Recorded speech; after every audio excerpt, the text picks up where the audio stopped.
New TV Telugu pan India star Prabhas నటిస్తున్న తాజా horror comedy చిత్రం ది రాజసాబ్ కోసం ప్రేక్షకులు ఎంతో ఆసక్తిగా ఎదురు చూస్తున్నారు. డిసెంబర్ 5, 2025న ఈ చిత్రం విడుదల కానుందని అఫీషియల్ గా ప్రకటించారు.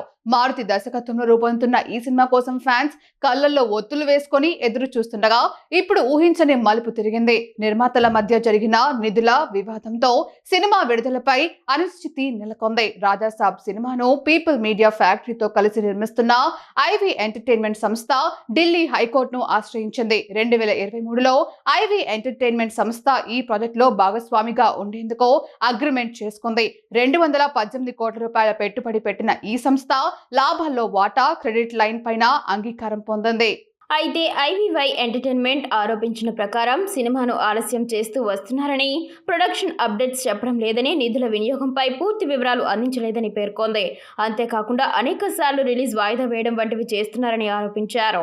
ఈ నేపథ్యంలో ఐవీవై ఎంటర్టైన్మెంట్ సంస్థ 218 కోట్ల పెట్టుబడిపై 18% వడ్డీతో సహా తమకు రికవరీ ఇవ్వాలంటూ సినిమా విడుదలను ఆపేయాలంటూ కోర్టులో పిటిషన్ వేసింది. అయితే ఐవీఏ ఎంటర్టైన్మెంట్ జారీ చేసిన నోటీసుల ప్రకారం TG Prasad, Vivek Kuchibotla, Deccan dreams animations, Prasad extreme digital, cube cinema technologies, UFO movies వారు ఏ పనైనా తమ అనుమతి లేకుండా చేయకూడదని సూచించింది. దీనిపై స్పందించిన పీపుల్స్ మీడియా సంస్థ రాజసాబ్ చిత్రం నాన్ థియేట్రికల్ డీల్ ఇంకా క్లోజ్ కాలేదు. ఆ కారణం వల్లనే సినిమా వాయిదా పడింది.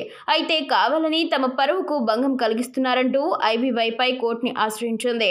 మొత్తానికి ఈ వివాదంతో రాజసాబ్ చిత్రం ఇప్పట్లో వచ్చేలా కనిపించడం లేదు. మారుతి దర్శకత్వంలో వస్తున్న ఈ సినిమాలో ప్రభాస్ ద్విపాత్రాభినయం చేస్తుండగా కథానాయకులుగా మాలవిక మోహనన్, నిధి అగర్వాల్, రిద్ధి కుమార్ నటిస్తున్నారు. సంజయ్ దత్ కీలక పాత్రలో కనిపించనుండగా సంగీతాన్ని తమన్ అందిస్తున్నాడు. ఇప్పటికే విడుదలైన టీజర్ కి మంచి స్పందన వచ్చింది. ఓటీటీ రైట్స్ ను నెట్ఫ్లిక్స్ భారీ ధరకు సొంతం చేసుకుంది.